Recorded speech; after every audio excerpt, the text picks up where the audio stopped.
Hello everyone, my name is Connel. And my name is Emily. And today we're in the middle of Victoria in a park looking at a very special little bird that thrives in our urban environments and all along the coast. It's the Anna's hummingbird. If you spent any time around hummingbirds, you'll know that they spend much of their lives in overdrive. When flying, their hearts, which are about the size of a child's fingernail, beat around 1,200 times a minute. And on a typical day, they can visit hundreds of flowers. They really hardly ever stop. And this time of year is particularly interesting for this species, as they're very, very busy. So this year's been really cool because I found something that I've never seen before, a hummingbird nest. We've been watching this female build her nest for the last couple of months, and to give you an idea of the size of it, it's only about 5 centimeters. It's so tiny. She's using little pieces of moss, lichen, and fur to develop that soft little bowl. Then she does something remarkable. She's weaving spiderwebs around the nest. This is precision engineering. Spiderwebs are perfect because they're sticky, stretchy, and tough. They act as a glue that holds the nest together whilst being flexible and expanding as the babies grow.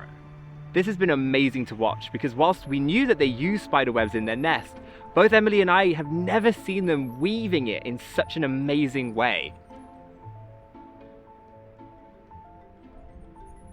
I'm set up here today. I got my camera. Here we've got a lot of birds hanging around, so I thought this would be a good spot to set up. I'm mostly seeing the males around here today. I mean, that makes sense, seeing as the females are pretty busy right now.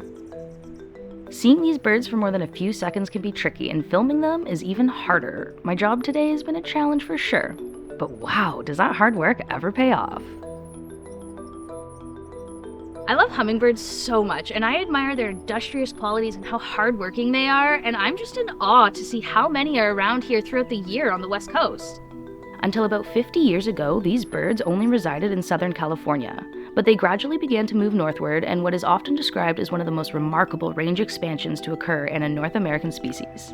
Now in British Columbia, they are permanent residents, benefiting from the mild temperature year-round and living off the native flowers, insects, and feeders through the winter. If you live around the south coast and here on the island, you'll see them everywhere. Today we've been seeing hummingbirds flying around defending their food sources and territory.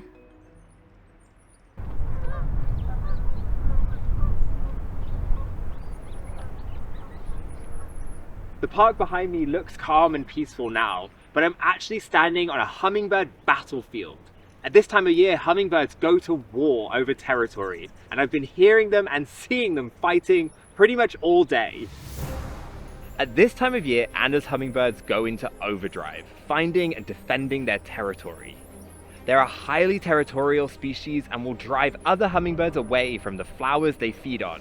You may even see them fighting over your feeders as well. They fight duels in midair using their bills like daggers, and you can see them defending their territories by flashing that beautiful pink head, usually on the top of bushes.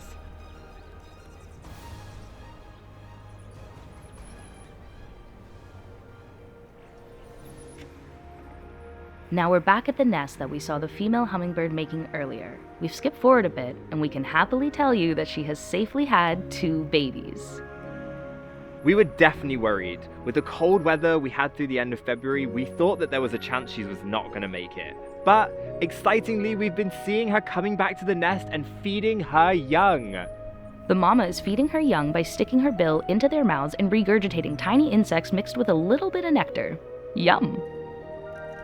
These babies are so tiny, yet they grow so fast, and we can see their heads starting to peek out now. In just a single month, hummingbirds are fully mature, independent adults. We are seeing the babies starting to try and fly on their own. How exciting for these fledglings. They will be out of the nest in no time.